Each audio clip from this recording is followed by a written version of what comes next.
Hello, everyone. Tuesday night, 6:30 Eastern Standard Time live. I am back and we are here with Jen Rogers, and Jen is a wonderful colleague of mine. And we're talking about getting our voices out there, getting our words out there, kind of shifting our beliefs and our confidence around showing up and sharing our authentic selves online and off, really. Podcasting, we're going to go into a kind of a cool little solution today for those who are fearful of going on camera. So I'm really excited about going into that and how to get our thought leadership out there and what is thought leadership and all of that. I mean, it's a good conversation we have going on tonight. So if any of those things interest you, tune in for the next 25 minutes because we're going to share a few morsels of goodness to help you build some action for the next 30 days in your business and in your careers, right? Because thought leadership can benefit people who are in careers as well. So Jen, let's why should we develop some thought leadership, in our businesses? What do you see are the main benefits with that? Well, I let's back up the bus just a minute, Laura, and Okay. say we've already developed it. We already have it. We have these years of experience in all the different roles that we have served. And in the current role we're in, we have ideas about how we think things work best. So the challenge is how do we share that without wigging out when we go online? How do we show up authentically, looking into a camera light, trying to have a quote unquote normal conversation? I was chuckling a little bit, Laura, because you said that, hey, we're going to talk about how to use your thought leadership in a way where you don't have to worry about video. And here we are on video. How are you doing? Right. I mean, I'm not worried about it. Are you worried about it? No, no. Okay. And some people, I mean, no, but I grew up in the arts, which is definitely something I put on my LinkedIn and any of the things people address with me. I'm comfortable with it, but I do have to practice it just like any other Mhm. skill set. And I'm not like Yeah. the best at it.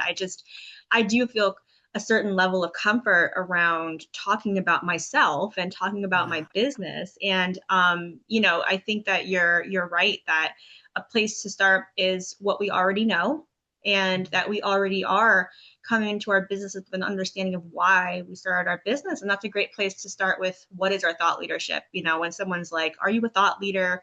I do know that a lot of people don't really like to put themselves in that box, right? Because Mm. maybe they don't feel strong enough in it. Or I think it's more practical than that. Like they just don't see the benefits, the financial benefits of building a personal brand versus a company brand, or even building a brand at all.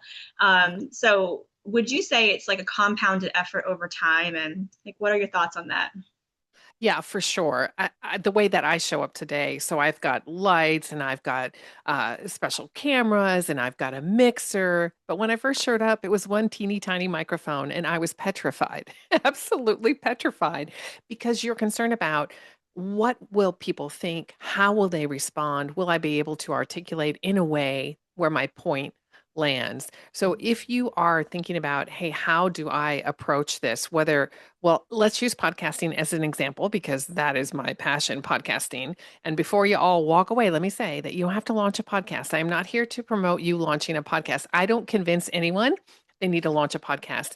You are already convinced that you want to launch, and you may already be convinced that you don't want to launch. However, you do need to show up and share what's important to you to use other people's stages. And a big stage to use is a stage like this, where you're being interviewed on a live or where you're guesting on someone else's podcast. So you want to have an idea of what are your core things that are important to you that you know will benefit other people. So you always want to show up to serve.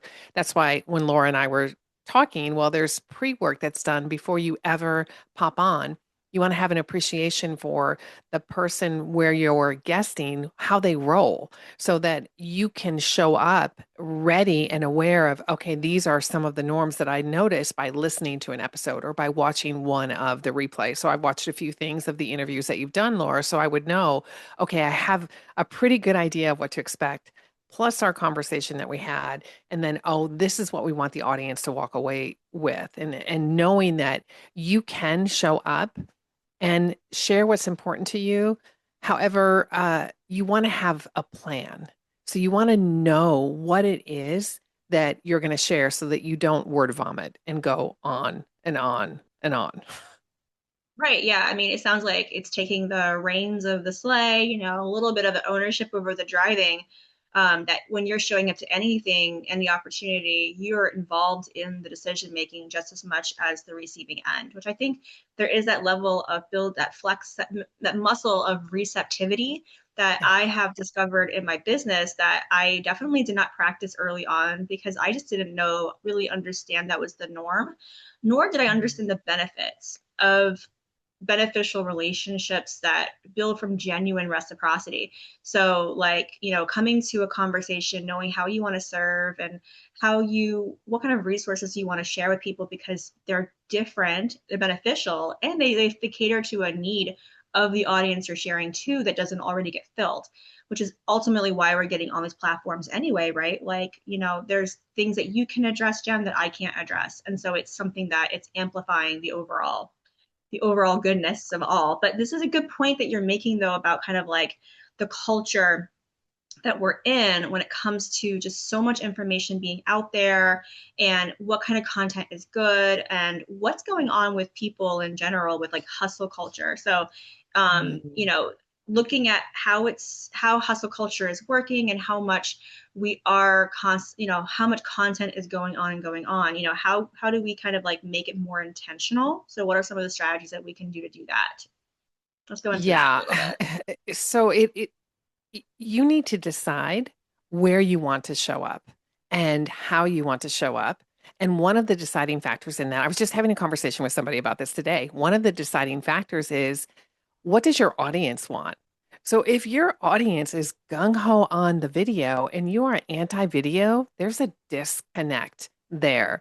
So you need to have an understanding of what you're really good at and what you enjoy doing and also what you're willing to learn, because there are certain boundaries that we erect. We say we're not going to cross those. We're absolutely, I can say I'm absolutely not dancing on Instagram. I realize that's an old example, but it's true. I knew right from the beginning. I thought, what is that? I am not doing Oh, that. I'm And totally guilty. I do the occasional tap dance, or I don't even know if it's a modern dance or something. It just comes out. So I'm definitely one to go for it. But I think the difference is that it comes from a place of authenticity. Like my family, uh, there are Appalachian tap dancers in my background, soft shoe dancers. And but whereas like, it's not from this place of I see it somewhere else, I want to replicate it because I think it's going to mm, get me more vanity metrics, which is yeah. definitely something that I hear all the time.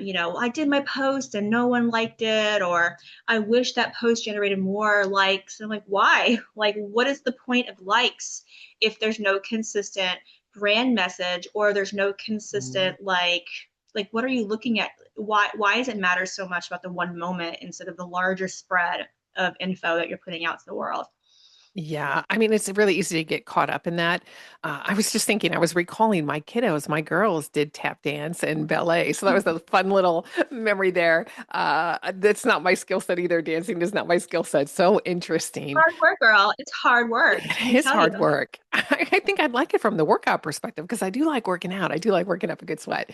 Uh, Yeah, I try to get back in. I'm getting back into it. I uh, had like one musical a year commitment. I did Guys and Dolls this past fall, and I mean the photos are amazing. I look really good. I had a great wig. nice. My abs were doing really good. It's whole body workout. And I mean, Uh, I part of it I want to connect it to the business because it's like it's part of that is like, hey, you can do this at any time. It's a muscle. You got to work it out. You got to mm, keep it going, just like your podcasting, right? You just got to yeah. keep practicing. Yeah, absolutely, for sure. So, one of the things that I talk about when we're contrasting video versus audio is that you're not lowering the bar, whichever one you choose, you're choosing the bar that's right for you. And both of them can foster intimacy. And that's really what we want to build trust. I know you and I have had conversations in other entrepreneurial groups about the challenges with trust in today's market. And just as we were speaking earlier about, we're not signing up for a bunch of challenges and workshops and all that. We're done with that. We want to be in rooms to connect with one another so that it builds intimacy. And that's the beauty of you sharing your message, that people have an opportunity to listen to you, whether they're watching you on video They're listening to you and deciding, do I like what this person stands for? Is this someone that I want to spend time with? And that's the most important decision. So having the rush, the urgency factor, we need to practice saying no to that. And as you mentioned earlier, limiting the spaces that we're on. I know there's still a lot of advice out there. Oh, you need to be on all these platforms. Maybe, but that's exhausting to me. So for me, the answer is absolutely not. It is not where I want to spend my time. I want to spend my time like this, having real conversations, having connection, creating content, creating episodes that will land with people so that they can walk away with a win after they spend time with me and whoever else I'm spending time with. Uh, so, did I Yeah, answer your question? no, you totally did. It compounds over time. And, anyone who's saying that you can just do a lot of market share opportunities and not create your own platform, it's not true. I mean, it takes time to build your own platform up and then it exists, right? Like a lot of these things are little morsels over time. You can't expect the results to be overnight with something like building a personal brand or a company brand. These things take a lot of effort and just reps over a long period of time. So a podcast is a great example of that because it's an evergreen content. I mean, it's just episode after episode of goodness that people can tap into to get to know you better. And like you said, the likability factor, Yeah. which I definitely became more intentional about. I wanted to show up and be more, again, of value and of service, regardless of the outcome that it could lead me to, right? Like it's Mhm. not necessarily going to lead to a business transaction. It's just going to lead to another conversation or helping someone out because they feel that trust in the moment and that receptivity in the moment to say, yeah, I think this person could possibly be a friend or a colleague. So working out of isolation doesn't seem to work well. um, No.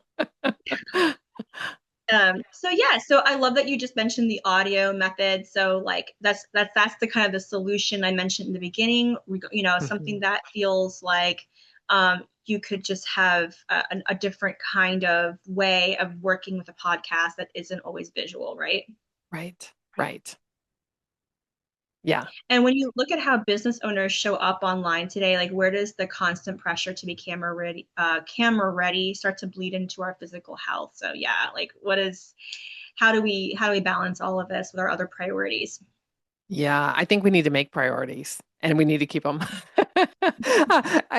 We do feel the push to, oh my gosh, I need to go do this one thing.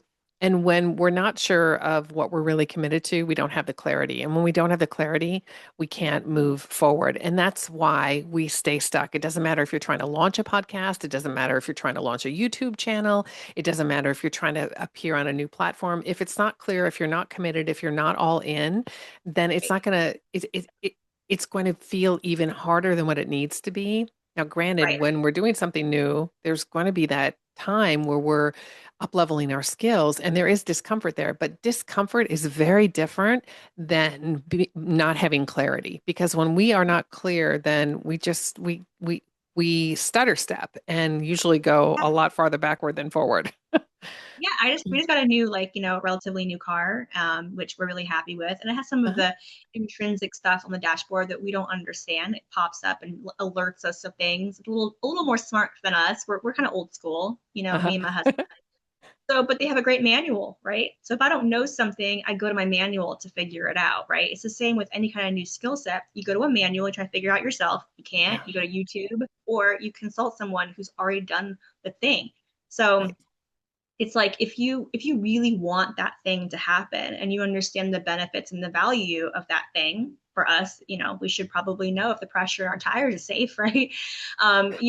Think about the reality of that decision and what's this going to add to the business? Is it something worth executing upon? Mhm. Because sometimes we get into it and we're like we pull it off, right? And then we're like, wow, that was a lot harder than I thought because we Wow. didn't have an understanding of the execution plan. And so having Mhm. someone along with us who already has achieved that thing or is further Yeah, along in the journey than we are, it's always right. best to have support around us and to tap into resources. But it's like you said, we have to set priorities. I mean, if the priority is a podcast, we have to understand the value of the podcast and we have to understand, the meaningful reason why Mhm. this would matter in our business. Yeah, something that's really come up with professionals is this, that part of the fear of doing that visibility angle in a new way with a podcast or a TV station, whatever it is that it feels riskier because you're already an established business owner. You already have loyal customers. You're clear on your brand. You know how to sell. It's not that you don't know how to do all of those things, but now you're in a new medium and it feels riskier because you don't understand how that medium works and you certainly don't want to show up and be off brand. I think that's really where the hesitation comes in for successful business owners to say, okay, yep, I want to go ahead and I want to do this new thing. Right. Yeah. I mean, I'm reading a bunch of like older books about company metrics and it's all this corporate jargon. And I'm like, I got to go into AI and define some of this. But larger companies have been saying these things for years. If you build community around your brand, you're going to be more financially successful. Hmm. If you're Yeah. out there building goodwill and devoting time and space to building charity work or nonprofit foundation work around your company causes and building anthems and value statements into your mission, you're going to be more financially successful. So the metrics are there that, in fact, building community around your brand, building an evolution based on values and actual extensions off of that is financially worth it. Well, and you're a lot clearer in your head, I have to say. When you know what you're about, when you model that confidence is a very magnet that's going to attract other people. And that's the Exactly. whole idea. I mean, I believe we have a calling that is a God-given calling, and that we have a stewardship responsibility to execute. So if you're wavering and you're on the fence of, do I do this thing? You have to ask that question is, who isn't getting the help that I know I can offer them if I don't do this thing? For some reason, we think a coach has to have all the answers, but think about your kids' basketball games or their soccer games or football games. Think about the coach of those teams. Did they have it all together? No, but it goes back to what you were saying earlier that they had it enough together and they were willing to say, I'm going to go ahead and step out and do this thing because that's where there was a need. And so once we identify that need and we know that what our gifts are, that it fits that need, we've got to go do it. We've got to figure out how to do it. Whatever the method is, we've got to do it. Otherwise, we're going to be quite dissatisfied, and I believe there's going to be a hole in us that is unfulfilled because we haven't taken the action on the very gift that we've been given that can help other people. Yeah, absolutely. Practice showing up who you are. So, Yeah. a lot of the people like that you talk to, and I talk to as well, are might be listening, have a message burning inside of them, but they're terrified to start because they think they're not ready. So, is that really a confidence issue, or is it something else? Like, how do you help them get past some of those blocks? Yeah, it's not really a confidence issue. It's really a culmination of the things that we've been sharing here. So, probably the best strategy is to identify, well, what don't I know? What is it that's really hanging me up? Because if it's just the fear of, oh, how do I do this thing? How do I move forward? That's one thing. But typically, there's something else underneath there. So, you need to identify that. When you're thinking about podcasting, for example, I always say that when you are a podcast host, every episode you do has two purposes. One is your business purpose, and one is the WIIFM radio station. What's in it for your audience? So every single episode, there's a strategic plan for how this flows into your offers, the calls to action that you're going to give, the invitations, and there's always a listener win. Well, what would that be? And whatever it is that you're considering, what is the business purpose? And what is your client win?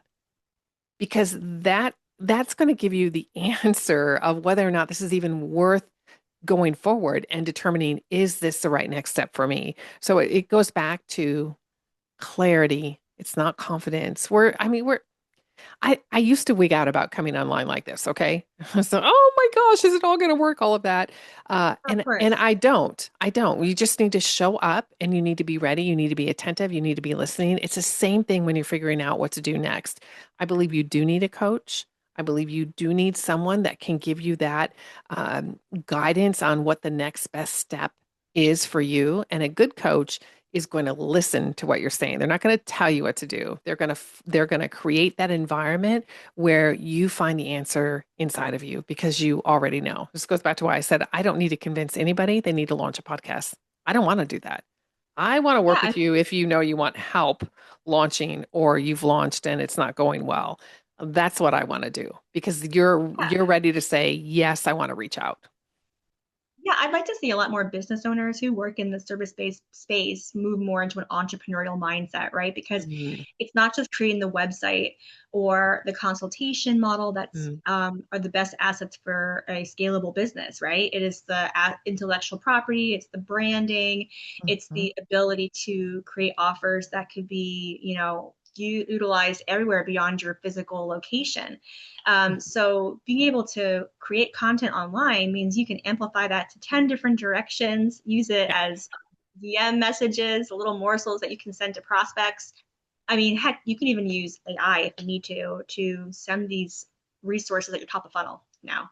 Mhm. So it's just easier than ever to utilize online marketing. That's why I got into it. I was like, oh my gosh, a live launch. I can do this in the comfort of my room and I can do this and put it in 5 different places at one time. That I'm Uh-huh. not going back to being at 5 expos a year, right? Like, what is the Mhm. point? So, I don't want to have my energy totally drained by in person work. I want my energy to be balanced between in person experiences and Yeah. online stuff. Not everything has to be in the in person bucket.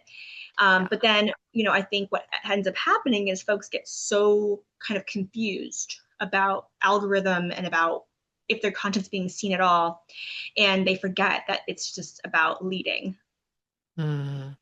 Yeah, I mean, you So, really need to design, you need to have a strategy for what you're using your content for. So some podcasts, they are in all different places of the funnel. They can have a strategy where they have different episodes that hit each one of those, or that they're just the top of the funnel, or that they're just the bottom of the funnel. That, hey, this podcast, this is specifically for my clients whom I'm already working with, for example. And that, I mean, they're already there. They don't need convincing of anything. You are helping them move forward. And it's a great strategy to use.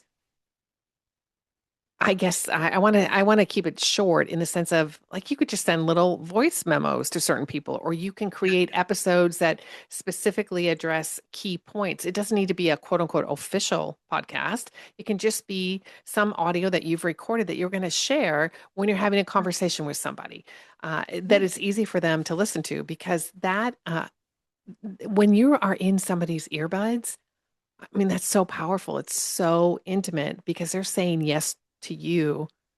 They're listening to you. They're saying, "Yep, I want to listen to this," which is really powerful.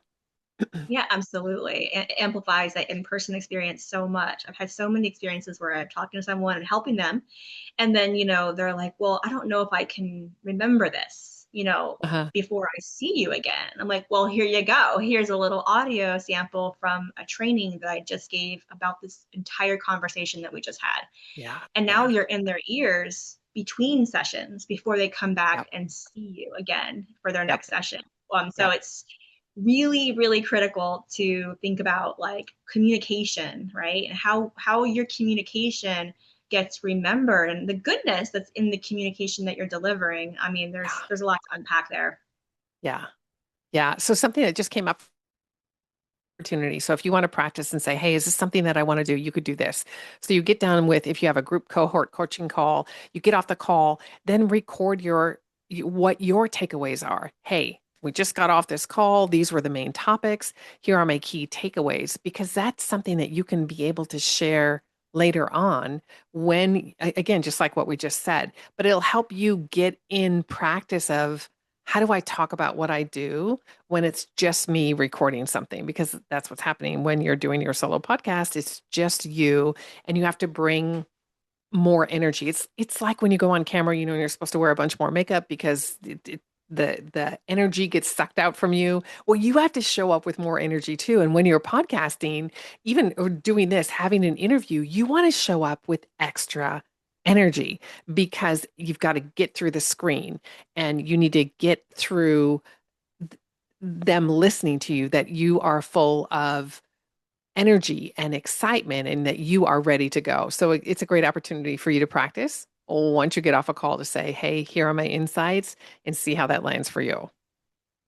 Oh gosh, so many good reflective strategies brought up tonight, as well as just like organizing, how to organize like, your podcast, an outcome based, how to Yeah. orient any kind of communication strategy, whether in person or online, Mhm. around outcome and priorities. Thank you so much, Jen. So Yeah. you have the mic drop mastery method, and you also have your own programming and resources for Yeah. podcasting for entrepreneurs. And is there any takeaway or thing that you want to land with our people tonight to check you out? Yeah, absolutely.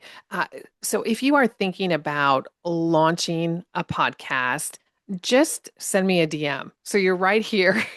You can send me a DM, and Laura will have my contact information with the socials in the comments on whatever other place she's thrown this out. But just connect with me. I want to have a real conversation with you. I can ask you powerful coaching questions so you know whether or not a podcast is right for you. Launching a podcast is not right for everybody. If you just want to listen to more of how do you podcast well, then I invite you to subscribe to my podcast, and it is Simplify Podcasting. You can find it in all your podcasting apps. I am Jen Rogers, no D, Rogers, and you can find me.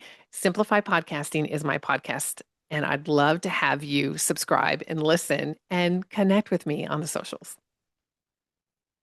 Awesome, awesome. So yeah, there we go. Thanks again, Jen. And where are you based physically? Oh, I'm in the US, I'm in Missouri. Missouri. All Yeah. right.